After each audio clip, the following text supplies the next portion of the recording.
This is Capitalize Your Finances, the show representing you, a select group of excited, ready, and fired up listeners seeking to potentially maximize your money moves and get after it. We don't settle for generic advice of always and nevers. Our currency is our intellect, and we constantly seek the logical way of likely creating advantages to potentially maximize wealth for our personal and unique situations. The show brings you the step-by-step framework to capitalize your finances in the aspects of your financial situation, and we strive to explore strategies and ideas to potentially help you capitalize on your financial decisions. We are Capitalizers, and this is our show.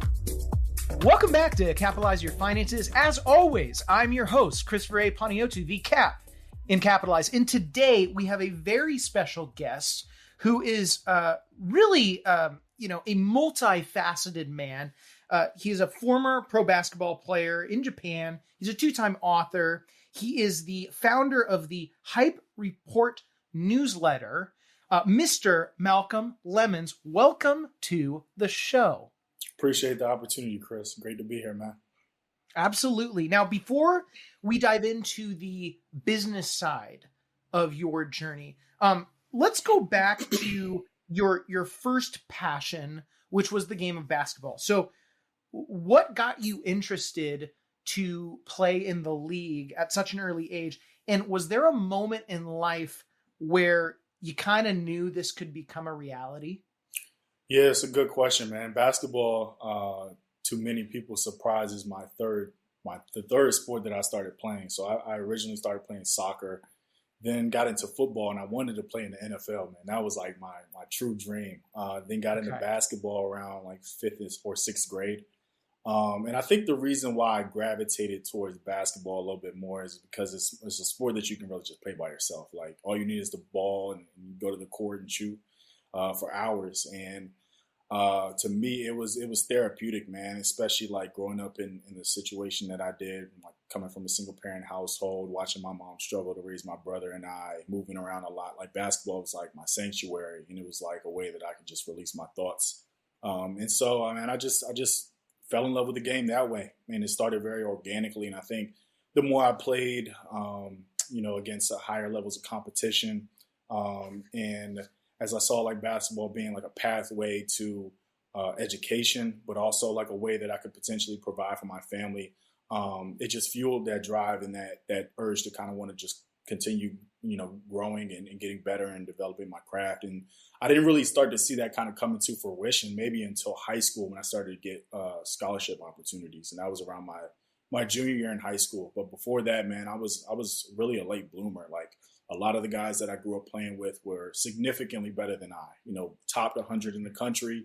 I played with guys who were getting offers from like Duke, Georgetown, North Carolina in like 8th and 9th grade. And so I didn't come from that. And so I had to work a lot harder and kind of find my niche that way. But as I said before, like playing with those guys and just developing my craft and learning to fall in love with the process of just becoming a better basketball player, man, that was the goal and that was the dream.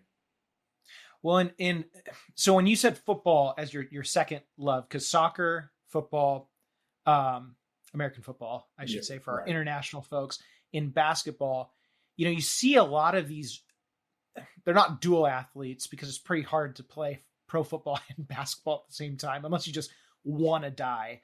But I get the similarities. So like it was Jimmy Graham was a basketball player before he turned to the NFL. He was obviously a little bit bigger than you and significantly larger than me. Right.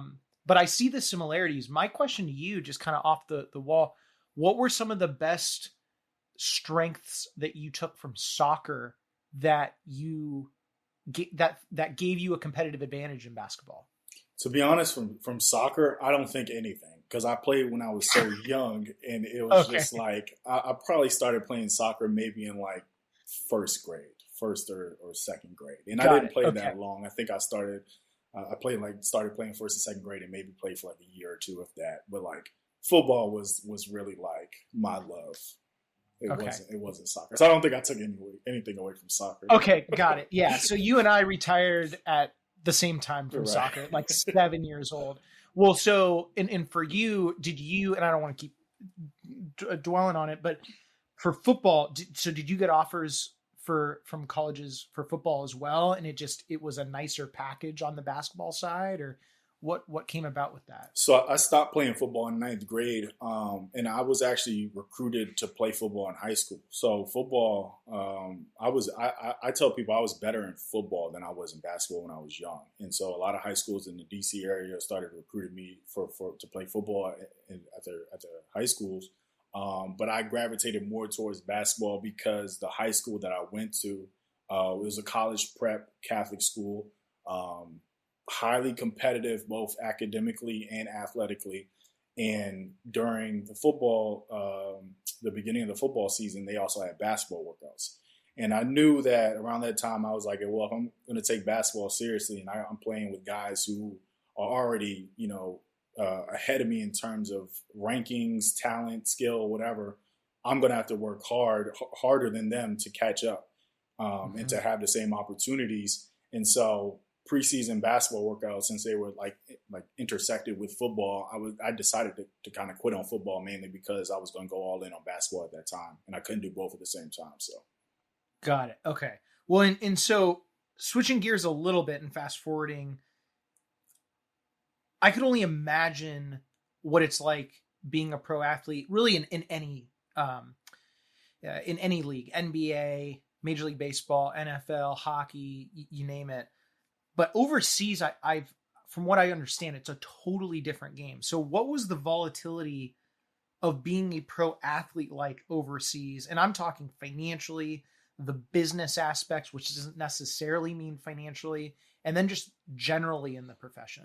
Yeah, I mean, the first thing that comes to mind is a culture shock. So you're living in a country that is completely different from where you're coming from for 8-9 months out of the year. You have to get acclimated to the language, to the cultural differences, to possible religious differences, to food, like all these different things that kind of add to the stress of also having to perform well at your job, which is to play basketball at the end of the day. And so from that standpoint, it's very challenging for a lot of guys coming from certain circumstances. And you have to have a really open mind to be placed in that environment, and it takes a lot of maturity and emotional stability.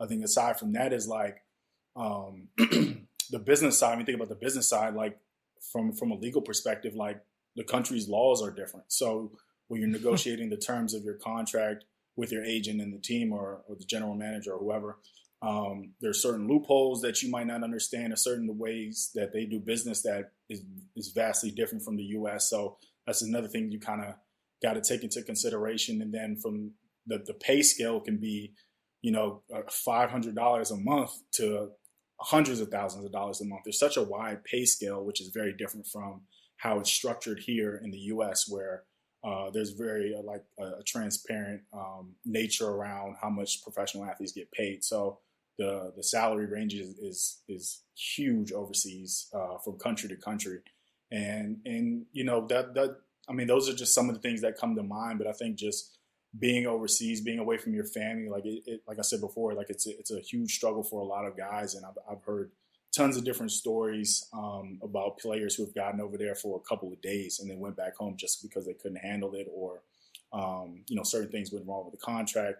I've had teammates get sent home for little petty incidents, like all type of stuff. So playing overseas as a professional athlete is very different from being stateside and having a little more structure and a little more, I guess, from a legal perspective, just like understanding of the terms of the agreements and things of that nature. So it's very challenging, man. But I look at my experience playing in Japan as something I wouldn't trade for the world, mainly because like I grew so much, not only as an athlete, but also off the court, having to deal with a lot of these situations on my own, and really having to just figure things out as a 20-something-year-old living in a different country. So it's tough, man. But, like I said before, you grow a lot, you learn a lot about yourself throughout that process. And I think a lot of athletes could attest to that.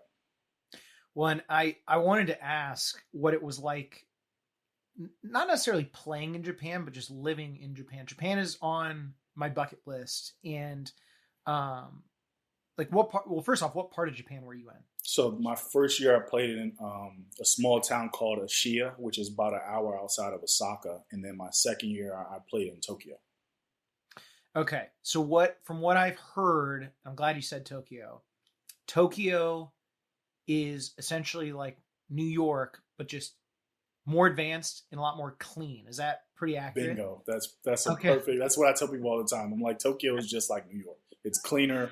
Um, the technology will surprise you, and the efficiency of the way the city is run, or even just the country of Japan. Like it's a beautiful culture, man. And I think Tokyo is a really really impressive city on multiple levels. Yeah. And did you have to have, unless you speak fluent Japanese, did you have a translator or anything, or do they just kind of throw you to the wolves and you're figuring out? Because I mean that would be impossible. Right. So we had one of our general manager spoke a little bit of English, and our coach spoke some English as well. So that was like on the court, that was our translator. But still, there's like certain slang that I might use, or certain certain words that I use to describe that they wouldn't even understand enough to be able to translate it to like one of my teammates. So that's another barrier to overcome. But off the court, it was like we were thrown out to the wolves. Like if you wanted to go to a restaurant, or just go around the city, like you had to know some type of Japanese to get around. And so I slowly was teaching myself the language. I forgot a lot of it now, but during the time, like I was pretty good, man, because I had to get around the city. I had to buy groceries and all that kind of stuff. So Yeah, that is so wild. Well, and then also it's so jam packed. you're right. Where you know, it, I mean, I'm speaking like I've been there. Clearly, I haven't, but yeah, I mean, whether it's Japan, or actually you could even say like China and Korea, these major cities are just so jam packed that every feeling that you have, right, your sense of smell, taste, like you name it, it's just on overdrive. And I've actually heard a lot of athletes, when they come back home, it's almost like positive PTSD, because it's just this party the entire time. And then you come home, it's like, oh, I can finally like breathe, and you're a big dude, right? And so you can finally stretch out. You're not crammed with everyone. Well, and when, speaking of coming home, and not to be the bearer of bad news, right? But all great things must come to a close eventually, and careers are no different, whether that's fortunate or unfortunate. And you know, for you, the writing was on the wall, and for when you were transitioning out of basketball life into what you're doing today, what led you to the marketing side of business? Was it an immediate aha? Was there someone that told you, hey, you'd be really good at this? Was it a gradual transition? What was that like? I think being overseas, having so much time on my hands off the court, it really kind of led me to this point of reflection where I think in the back of my mind, like I always knew basketball wasn't going to last forever. As I said before, like growing up, like my mom was really big on education. So I always figured like basketball was my love, my passion, but it was also like a pathway to other things I wanted to do in life. And so having that time to reflect on, okay, well, I'm a professional now, but this isn't going to last forever. I need to figure out what else I'm interested in. I used my time overseas to start doing that. And I started to write as a means of, one, trying to figure that out, but also like having a lot of my mind being isolated and wanting to release my thoughts. Writing kind of helped me do that. And it was something I was naturally good at. And so as I started to write overseas, I would share what I was writing with other people. And a lot of it was centered around my story as an athlete, the things that I went through to get to that point, and some of the things that I learned from sports. And so subsequently, as I started to share this content, people, would tell me, like, you have a pretty inspiring story. You've been through a lot as an athlete. Have you ever thought about writing a book or publishing something that could help other athletes who might go through the same circumstances? And this wasn't something I aspired to do. But I think the more I thought about my story and how I didn't have someone giving me, the gems or the insight to help, me figure out my path or how I navigate certain situations, I can do that for another athlete coming behind me. And that was really what led me to publishing that first book called Lessons from the Game. And that was the jumpstart to my career and me figuring out like, okay, well, this is a path I can take in life after sports. And so publishing that book opened up a lot of doors as far as media opportunities and other things such as like advising athletes, speaking to athletes, workshops and things that nature. And that was the beginning of me figuring out, okay, I want to stay in the business of sports. I want to help athletes. And how do I help athletes really leverage their platform, create opportunities for themselves, and use all of this to figure out, okay, what's my next step going to be? How am I going to transition into life after sports? So that's really how it all began for me. I feel like that's a really unique approach to being a pro athlete. One, your mom raised you very well in that regard, because I even remember, going to University of Oregon, especially with the football program and track and field and all of that, there was almost like the compounding squared of misunderstanding. And what I mean by that is you're one of the few where you go, look, I'm not Tom Brady where I'm going to work for like 30 years in one sport and somehow not get injured or die.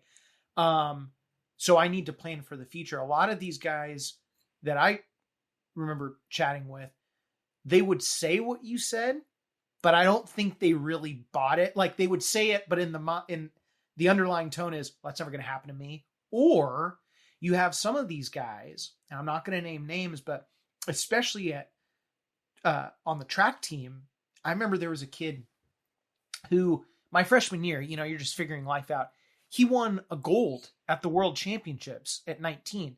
So there's no way he ever thought that this was going to end. So do you see that being a very unique mentality? Because most athletes that I've talked to, if they say what you said, I don't think they mean it. Does that make sense? Yeah, I think so. I think when I was playing, which was,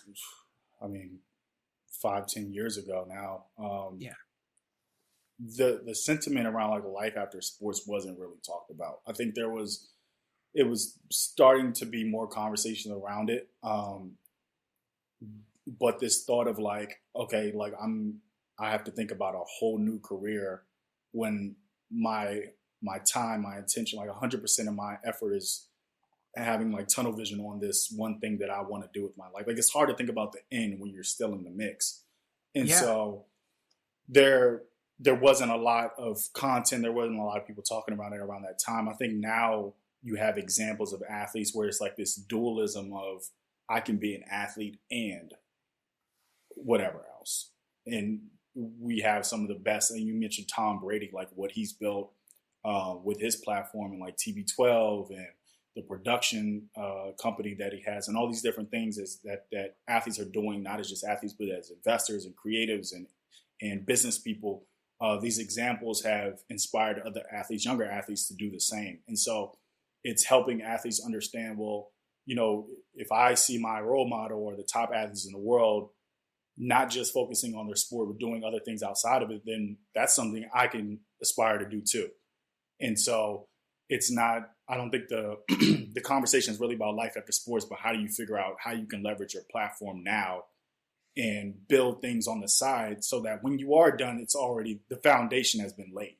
You know what I'm saying? It's like you already have that move in place because you've not boxed yourself in as just an athlete, but you've explored your passions during your career so that when you do take that next step, it's already laid out for you. You already have it figured out instead of, oh, I'm done. Now I got to figure it out. Interesting. Well, and, before we dive into your newsletter, the Hype Report, I actually want to take a moment and go back to some of your contributions that you put out the Huff Post. As you brought up some very intriguing points. Now, again, this may come as a shocker to you. I am not a professional athlete, so I've never thought of these things. But over the years, college athletics in particular has had some massive changes. Obviously, I mean, now not only can you get paid, in some instances, you can get paid really well. And so my question is kind of a two-parter. So the first one is, how has the world of athletic marketing changed since we grew up? Because we're about the same age. And then two, how early does this start, the marketing for these athletes? And I'm asking a little selfishly because, again, I'm recently a new parent. And so I have my own opinions on when that should start, but I wanted to get your take. Yeah, so I think the advent of social media plays a large part in that. Like when we were in college, like Instagram was just beginning. Like maybe the only social media platform that had like reached its peak around that time was like MySpace and Facebook. And MySpace was starting to fizzle out. But like Facebook is the only platform I saw people using at scale. Like no one knew what Snapchat and Twitter wasn't really that popular. Like these things were just beginning. But now you see athletes who are digitally native understanding how to build a brand, how to put out content, how to be creative, how to engage an audience, how to build a following, like all these different things that come naturally for athletes. It's a much different world and ecosystem than what we came up as athletes. And so going back to that topic of like dualism, like athletes are not just athletes anymore, and it's common for athletes to be creators on these social media platforms and to have influence in large audiences. It just kind of comes with the territory at this point. So I think social media obviously has played a huge role in the way that athletes are positioned in society, and how younger athletes, you see like LeBron James' son, like Bronny has millions of followers on Instagram. Like it's unreal. Like that wasn't a thing when we were growing up. So obviously like social media is the number one kind of thing that has driven this new generation of athletes and what an athlete is perceived as in culture. And you ask about like when they should start marketing themselves. I don't think it's really a thing of like when they should start marketing themselves. I think the thing is like we all have a story. We all are, monolithic individual. We're not monolithic individuals. We have different interests and things that make us who we are.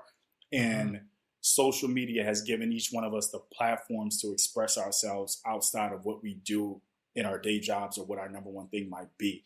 And so for athletes, I think it's very important for them to, if they want to build a following long term and, have a community, whatever the case may be during or after their careers, the thought of like putting yourself out there, expressing yourself and getting people to understand who you are and engage with you, I think is extremely important for younger athletes to do, because that is what the world is. Like to establish your digital footprint online, I think is extremely important in a world that's becoming more and more digital.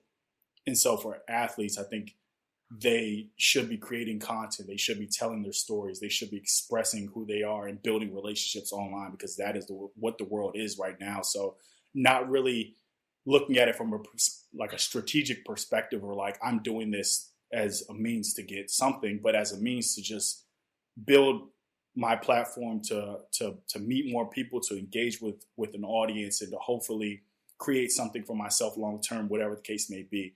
I just think it's important, not only for athletes, but just everybody to do that, to leverage social media and content to tell their stories and express themselves in some way, shape, or form. Capitalizers, this episode is sponsored by the best-selling book, Capitalize Your Finances, the how-to framework that takes you from compoundingly clueless to monetarily magnificent. Regardless of where you're at in your financial life, whether you're just beginning to express interest and commitment to your personal finances, at the pinnacle of your career, winding down into retirement, or thinking about your legacy for future generations, this book walks you through every step of the way so you can succeed on your terms and with your own values and passions guiding you. After reading this book, you will officially have Christopher A. Panayotu, the Cap in Capitalize, in your back pocket, guiding you in detail through every step of the way so that you can take charge of your finances, not the other way around. Head on over to Amazon.com today and start capitalizing your finances to the fullest with this incredible book, Capitalize Your Finances, the how-to financial framework that takes you from compoundingly clueless to monetarily magnificent. And now back to the episode. It's funny you mentioned Bronny because right before you answered the question, I'm thinking, okay, is he going to bring Bronny up? Because not only does this kid have millions of followers, and I'm sure you've seen online, clearly you had probably a decent amount of people watch your high school games if you were recruited and all that, but you didn't have Drake show up at a basketball game, you didn't have Ice Cube. It's crazy the amount of money now in these youth sports. It's a cool thing. If you told me a decade ago, dude, it's going to be the coolest thing to go watch some kid play a game of basketball, I'd be like, you are out of your mind. And I actually get kind of nervous for someone like Bronny, not LeBron, because he grew up in the same time that we did, if not a little bit prior. And so his frontal cortex was all developed before a lot of this was done. I mean, granted, he is literally nicknamed the king, but for Bronny, he's kind of grown up and he doesn't know any different. And so I've actually prayed for him because God help him and his counselor try to unravel that. Because the second he falls off that pedestal, I know that's going to be devastating, and it someday will happen. So I didn't mean to go off on that tangent, but for the vast majority of these athletes, and you mentioned this earlier, the prep of the pro life or the pro sports, afterlife is not really talked about. But I was kind of curious your take. Are colleges today doing a better job at prepping their student athletes? One I can think of in particular that I've heard, Nick Saban is really big on getting his athletes to understand that, hey, you're the ones that are good. You're probably going to make it to the NFL. And I actually believe Alabama's football team has a required course that these players have to take. But that's just one that I can think of. Would you say, all in all, these colleges are doing a good job at prepping for the future? I definitely think it's gotten better. I think mainly because of how NIL has kind of transformed over the past couple of years since the laws have floodgates have opened, so to speak. Oh yeah. There's a lot that student athletes have to deal with on and off the playing field, and universities are understanding this, and I think they're more proactive about bringing in people and hosting workshops and trying to find different ways to educate and provide resources for their student athletes, not only to prepare for life after sports, but how to properly conduct yourself online and build your brand, how to deal with taxes, how to set up an LLC, all these things that athletes are now having to deal with because of NIL has really forced a lot of the universities to really take more steps to protect their athletes and to prepare them, because that's also a method of recruiting more people to the school is about the resources that you're providing for the athletes. So I think it's wise for these universities to find creative ways to just provide more educational resources for their student athletes. And, just due to how the times have changed, many universities have just been forced to do so, whether they really care about it or not. But it's nonetheless still important as much as it was 10 years ago when I was in college. So, yeah. Well, yeah, whether they care or not, it's a whole nother story. And, right. And as you were saying that, I was even thinking too, because a lot of these colleges, and I think it was around the time when we were in college, where there was this huge push of, instead of the resources for everything that you just mentioned, it was, let's just put all of this money into the student athlete gym facilities. And I think it was either Bama or Oklahoma that did the first video online where it was new and improved. And then just the floodgates have opened. I mean, I go back to Oregon, you should see their student. It's not even an athletic center. It is a fortress of Phil Knight money that these students go to. It's unreal. Now, in doing some research on the world of marketing athletes for this show, one thing I noticed kind of intuitively was back in the day, and it wasn't that long ago, the team, the actual organization was the economic moat. And then the players happened to be a part of that. And even if they were really good, it was still, on the Cowboys or on the Sonics, RIP. But today, it's much more of these players they're not even players. They are what you said indirectly, economic ecosystems in and of themselves.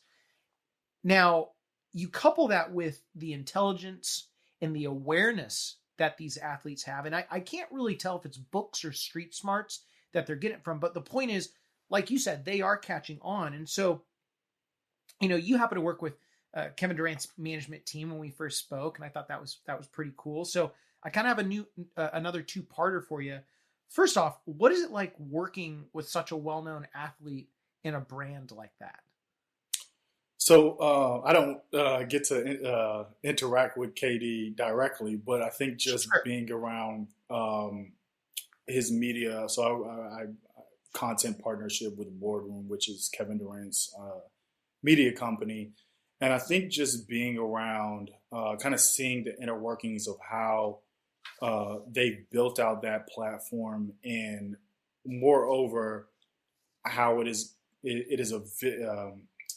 really kind of this ecosystem of like what Kevin Durant believes in, what he kind of foresees as like where culture is headed, and how they're trying to align that with his brand and basically make it an extension of everything of like what makes Kevin Durant, like his passions, his interests off the court. Mm-hmm. I think is really interesting, and the creative team and the people they have in leadership, I think they're very forward thinking. They're very innovative in the way that they're approaching building an audience and really just building out this mega media brand that's competing with some of the biggest ones in the world. I think is really fascinating and really what intrigued me to want to work with them. The creative freedom they give the people who contribute to the platform, and just having our missions and our visions aligned in that way, I think is really cool. So it's been a blast working with them so far, and just looking forward to growing that relationship. Like I said, just the resources they provide and the way that they're building out in different verticals, I think is really interesting. And, they're going to be doing a lot of exciting things to come in the future. Well, and it's funny because if you removed Kevin Durant from that entire description, you would think you're working with a mid-sized company. But then when you strip it all away, it's one guy. I mean, he's also a massive human. So like he is like his own building. But this is more of a general question. So on the financial side of things, this is my second parter. I've got a pretty solid idea of what an athlete would need in terms of their financial team. Okay. If I didn't, a couple of the athletes we work with would be in a lot of trouble. But I wanted to hear from your side of things, whether it's Kevin Durant or like Patrick Mahomes was one that came to my mind. If these guys came to you and said, who do I need on my economic team? That's all encompassing. Who would the players be that would be involved on both the marketing and the financial side of things from your perspective? That's a good question. I think it definitely would vary from athlete to athlete depending on their status and their star power, obviously. LeBron James is somebody I think who has nailed it perfectly when you think about the people he's surrounded himself and the team that he's built around him. Like you have Rich Paul, who is his agent, who obviously handles all of the contractual obligations that are dealt with when in a team setting or anything to deal with the NBA. So I definitely think you need an agent, obviously. Then you have like Maverick Carter, who's his business manager and handles everything outside of that as far as his production company, brand deals and things of that nature. So I think a marketing manager or a brand manager is somebody you also want to have on your team. And then I believe Randy is his day-to-day, who's like his handles the schedule, all of like the miscellaneous kind of errands and tasks that probably could bog down LeBron for days. He kind of takes all of that off his plate. So I think having somebody like that, more of like an admin type role or personal assistant, I think is very important as well. And then you look at the financial side. I mean, it's not widely known who manages LeBron's finances. No. But I believe like you have to have an accountant, obviously, especially as complex as athletes' taxes probably are when you think about the jock tax and things of that nature. And then, I think about like having a family office type setting. I don't know exactly what that kind of entails, but like someone who has that much star power and is that big of an athlete obviously has to have a lot of different moving parts. Financial advisor, obviously, like somebody, multiple people who can kind of stay in their lane but work cohesively to make sure that the job of the athlete, the economic moat, as you mentioned, is being managed carefully and intently and with detail. And so everybody, I think the most important thing in any regard is like everybody has to play their role, and everybody has to understand at the end of the day, like the athlete has to be in the know as to like everything that's going on. Yes. But you have to perfect your role and make sure that you're doing your job to the best of your ability to ensure that whether it's financial or sponsorship deals or even just the day-to-day personal life type things are taken care of so that the LeBron James train can continue to run, seamlessly. So there's a lot. It's going to vary from athlete to athlete, but I think when you just look at some of the biggest athletes in the world and how they've structured teams around them, there's no way they would be able to reach and sustain that level of stardom without people on their team who are helping them kind of keep that thing going. So, sure. Well, the marketing side was fascinating because I never thought of that. I mean, the day-to-day, that makes total sense. Like, again, I do not know LeBron, but I would strongly imagine his to-do list every day is just, it's stupid. And then, not to mention, I'm sure it started out with him. This isn't becoming like the LeBron James show, but I'm sure he just helped out Bronny because he loves his kid. I mean, that's very obvious, but now it's like, oh, Bronny now needs all of this. I can speak a little bit to the family office side because family office is kind of a weird concept. You have financial planners that hold themselves out as a family office, but then they just do planning, which I actually think, think of it in basketball terms. If you want to be the best guard in the world, don't try to be a center. Like just focus on what you're doing. Mm-hmm. I wouldn't be shocked if LeBron either has his own family office, which is his own. You don't just have one planner at that point. I could argue you probably only need one, but you have your own investment team. You have your own accounting firm basically in-house. Right. You got attorneys sitting there. You've got a personal shopper that literally goes and buys your food. You've got there's so many things. You probably got a mortgage broker that you literally pay to sit there and wait for LeBron James to call. Mm-hmm. And if you need it, then you're done. And then if not, I'm sure he's probably works with one of the big companies because there's no way. One thing I did realize when I was doing research for the show is every time you play in a different state, that game, I believe, provides its own 1099 for tax season. Yeah. And so so you've got all these 1099s. LeBron's got sponsorships up the wazoo that we know about and probably ones we don't know about. He's got speaking engagement. He's got all kinds of things. Like his paperwork could fill my office right now. Right. It would just be disgusting. But that's a little taste of the family office side. It's kind of a crazy world.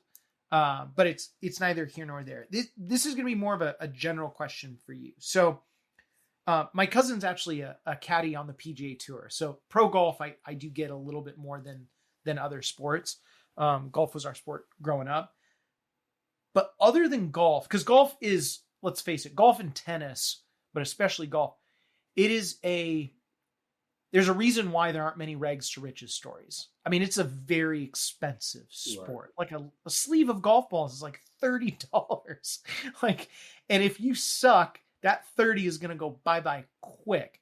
But my thing is, other than golf, most of these athletes that I've seen, there's this financial deadly combo of not a tremendous amount of financial literacy education. Again, it's getting better, but I think there's a long way to go.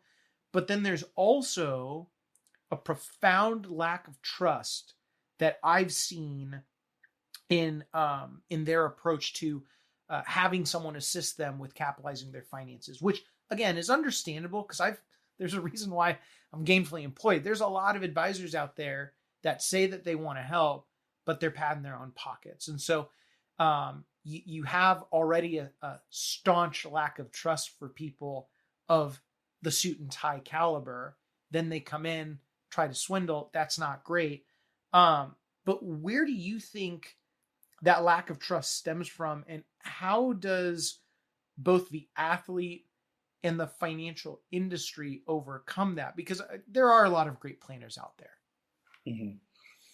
It's a great question. I think I definitely think it comes from, there is a lack of education. There's a lack of proactivity and wanting to be in charge of one's own finances traditionally. Like athletes in the past, they wanted to just play their sport and not really deal with everything that came outside of that.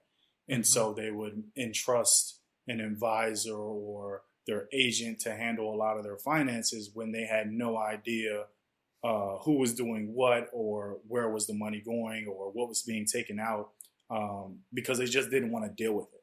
And so you have situations like I can name several just within basketball alone who were swindled out of millions of dollars. And this is something we've seen over the years. But as you mentioned, like the kind of the sentiment around that has slowly changed as athletes have become, those conversations in the locker room, I think, have changed mainly. There's a lot more conversations around money, around investing, and you have platforms and podcasts such as this one where money isn't so taboo. Talking about finances isn't so stigmatized, and when it's more open to conversations and athletes are seeing other athletes having these conversations, and there's a more transparency around who's investing in what and where this person is putting their money, then that brings on a new age of, oh, okay, well, maybe I can handle this myself. Maybe I should go learn since this athlete is doing that, or maybe I could talk to him about these decisions. So removing that stigma, I think, has been very important in just being more open and kind of changing the perception of how money is seen in the athletic community. I think has been very important to kind of changing that narrative. But yeah, it's something that I think is slowly starting to change day by day. As I said, like we're having more of these conversations, and it's going to take time. But the new generation of athletes definitely have kind of just put themselves in a position to be like investors and business people, which is just kind of forced them to learn about money and to kind of just change the dialogue as a whole. So I think it's just been very good to see. I think more athletes are just going to kind of have that understanding going forward. Well, it's interesting. I'm even thinking back to, I don't know if you remember the basketball game. I think it was on PlayStation. I don't know if you were a gamer at all growing up, but I think it was Rags to Riches with Chauncey Billups on the front cover. I don't know that one. Well, that game, like the whole premise was, I mean, it's pretty obvious, right? Coming from Rags to Riches. And it was like, I don't even know if it could come out today. Like it was a very stereotypical, like not realistic game, but that was the world, right? Like buying a Hummer, wearing the Kangol hats, the sweats with one leg rolled up, the jewelry, like all of that. And now I think it was Steph Curry. It was either Steph Curry or Draymond Green. They were talking about when KD was on the Warriors and what the most popular locker room chat was. I believe it was an interview actually through JP Morgan. I don't know how this happened, but they were saying that the biggest conversation amongst players was their different investments. And I'm like, whoa, like how far have we come from that versus like the Hummers, the clothes, the houses, the cars, and all of that. And actually Shaq has been massively vocal about that. I could just say he's been just massive, but massively vocal on getting these players to understand the value of that. I mean, he got pretty fortunate that he blew it early, but he was good enough where he could kind of rebuild it. So it was just kind of a fascinating sidebar. I wanted to ask you, because you've been, whether you admit it or not, a phenomenal planner your entire life. And so what's the best financial advice you could give these athletes that have either made it or on the verge of making it into their respective league? The best financial advice. I would probably tell athletes that no one is going to care as much as you care. So you have to put yourself in the middle of every conversation that's being had about your career, because no one's going to care about your career as much as you do. Nobody's going to care about your life after your career. Nobody's going to care about your money as much as you do. So whether it's negotiating a deal with for a sponsorship, or negotiating your contract with the team, like always be in the know about what's happening as it pertains to your finances, and anything involving money, because at the end of the day, it's going to fall back on you, whether you knew about it or not. So exercising due diligence, educating yourself, and really putting yourself, regardless of how much you might trust somebody, putting yourself at the table and having those conversations yourself, I think is extremely important for all athletes, to really make sure that they're maximizing their careers, and that they're in control of their money and their finances at the end of the day. Well, and you mentioned negotiating being on the forefront. I think it was it Joel Embiid from the 76ers? Because he just negotiated his contract. I don't even think his agents were involved. I think he was the one that did it, which, I mean, I'd love to be a fly on the wall to see him negotiate that. Although if I was 7 feet tall, I would stand up and flex and I'd probably get the deal done too, right?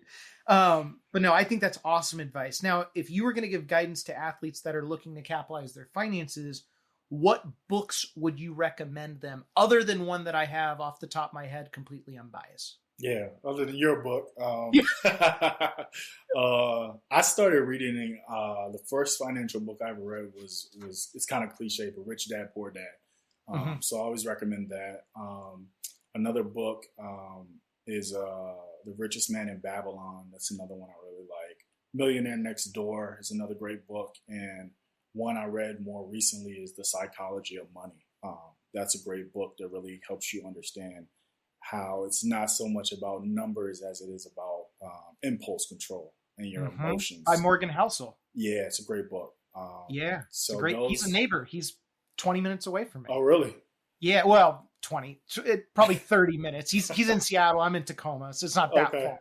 Yeah, it's a great book. Yeah, it's a great book. That book blew me away. So yeah, those are just some books that come top of mind. And I started reading about finances probably my second year playing overseas, and it was extremely beneficial for me, coming from someone who had no idea about how money worked, and books was like the first step that I took to like being in control of my finances and understanding how to really put myself in a position to be successful long term. So that is awesome.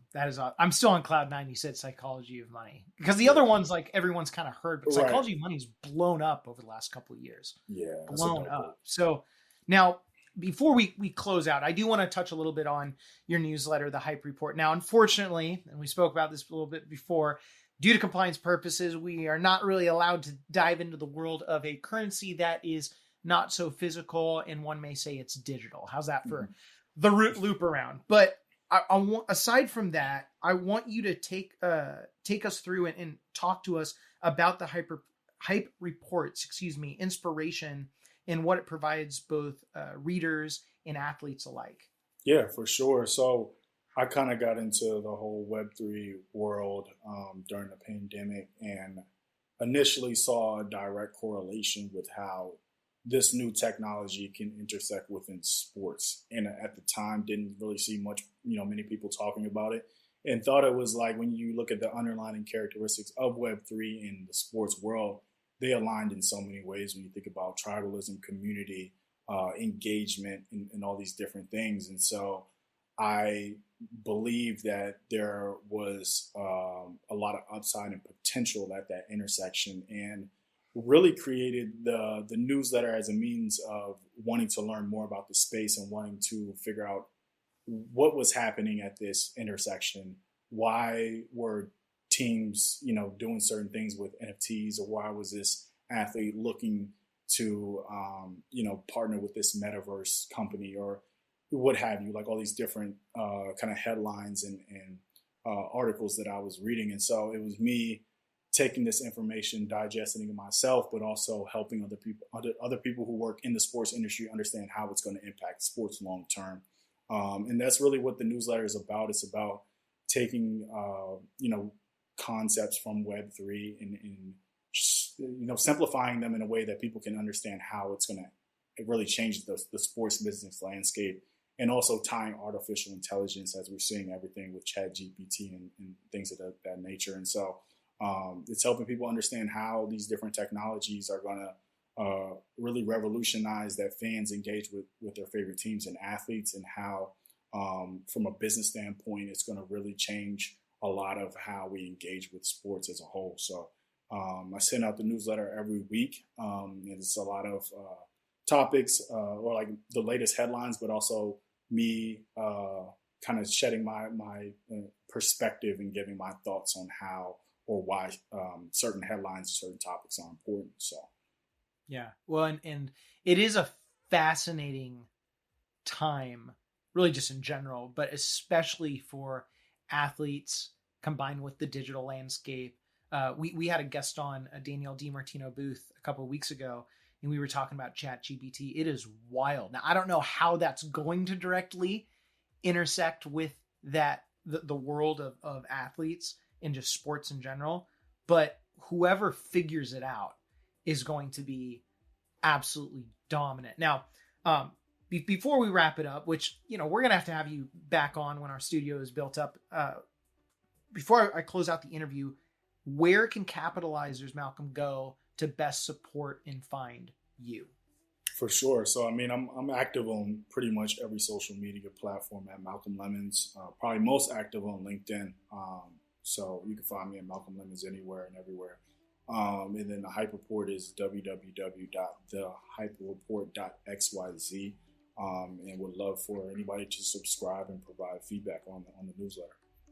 Awesome. Well, Malcolm, thank you so much for coming on the show. And for those of you that are listening in, as always, thank you so much for tuning in to Capitalize Your Finances.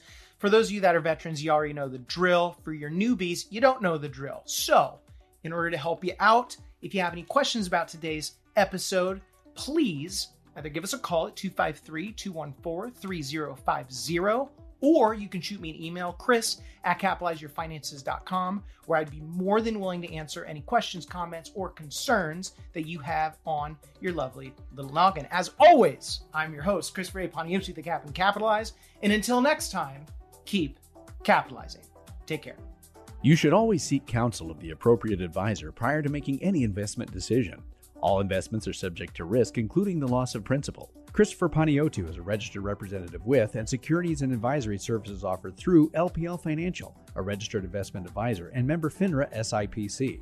The investment professionals are affiliated with LPL Financial and are conducting business using the name Capitalize Your Finances, a separate entity from LPL Financial. Malcolm Lemmons and any other individual or company mentioned in this podcast are not affiliated with Capitalize Your Finances or LPL Financial.